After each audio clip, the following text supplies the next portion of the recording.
Ironman is someone I've wanted to create a character of for a while, but haven't found a good way to go about it until I started looking more into the Artificer class.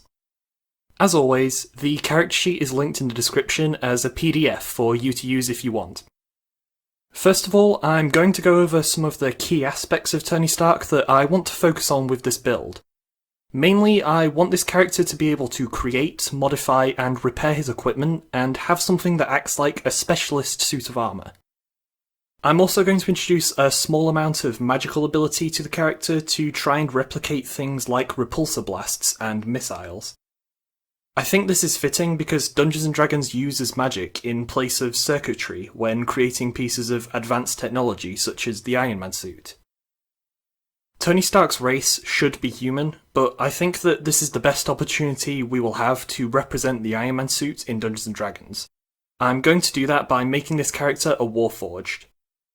As a Warforged, we get a +1 bonus to AC when wearing armour, Constructed Resilience, and Sentry's Rest. Technically, Warforged are entirely artificial creatures, but you could roleplay as being a man in a suit. If you want to add some homebrew to do this, then I would remove Sentry's Rest, and instead make it so that you have to remove the suit of armour in order to sleep. And when you're not in the armour, you don't receive the benefits of Constructed Resilience or Integrated Protection. Getting in and out of the suit will only take a minute to do. For class levels, I'll be putting everything into Artificer to give the technological skill that Tony has. Being an Artificer gives some spells, which I will cover in a moment, and we get the feature Magical Tinkering. This can be used to give a property to items, and can replicate several abilities that the Iron Man suit is capable of, like emitting light or recording messages.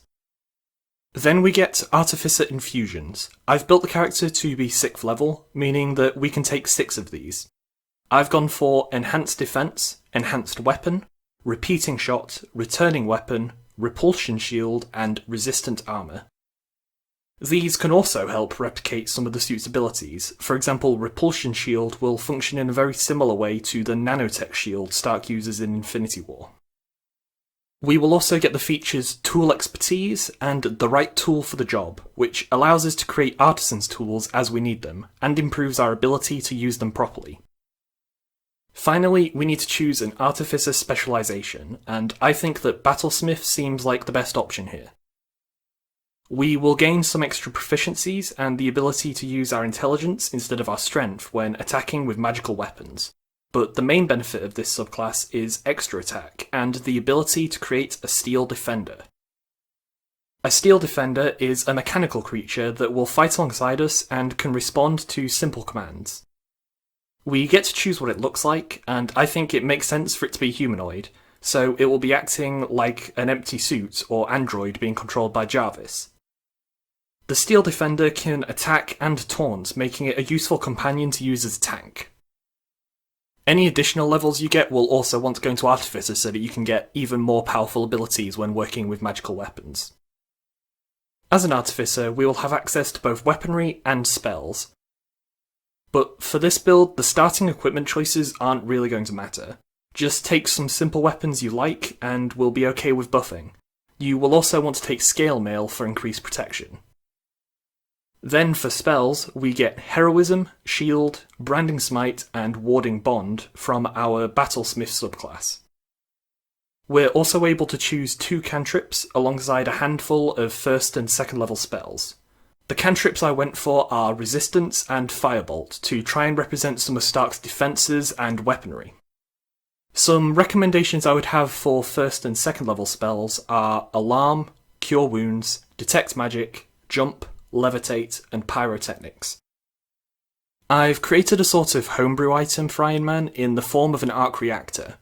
The arc reactor is supposed to power the Iron Man suit, so this version can be attached to the Warforged body, or just a regular piece of armour. While active, the reactor increases the wearer's armour class by 1, and gives a +1 to hit with any ranged weapons. You can also use an action when the reactor is active to make an arc reactor blast against any one target within 120 feet. The attack is treated like any other ranged magic weapon attack, but deals lightning damage equal to 1d6 per level your character has. So for example, my character is level 6, he would deal 6d6 plus his intelligence modifier. Once this ability has been used, the arc reactor is inactive until your next long rest, meaning you will lose your bonuses to armor class and ranged weapon attack rolls until it's become active again. For Stark's ability scores, you will want to focus on intelligence above all for spellcasting and attacks. Then charisma could be a good option to represent the character's personality. Constitution and dexterity have the potential to be useful for health and armor class, and finally strength and wisdom won't be very important. Stark's background has a couple of options, but I think Noble is the standout choice, to showcase the character's vast wealth and immense fame. The personality traits I went for are on screen, and as always, for alignment, you have options depending on where in his character arc your version of Tony is. I would say at the start of Ironman, Tony is lawful neutral, and then he moves into more of a chaotic good by the end. But by the time we get to Civil War and beyond, I think he's more in the lawful good area. We get the skills History and Persuasion from our Noble background, then 2 Artificer skills. I would take Arcana and Investigation. Finally, we get another skill from the Warforged race, for which I would take Sleight of Hand. We also get 1 ability score increase at level 4, and to be honest, Medium Armor Master or Heavily Armoured could be useful, as could anything focused around a specific fighting style like Sharpshooter, but I think that I would just use the increase to improve intelligence. That's everything I have for the character. Be sure to take a look at the character sheet in the description if you'd like to see some of the details I haven't gone over in the video. I have a playlist on other Marvel characters currently on screen, or a video I've made detailing some homebrew weapon mechanics. So be sure to take a look, and let me know in the comments if you have any characters that you would like to see me create builds for.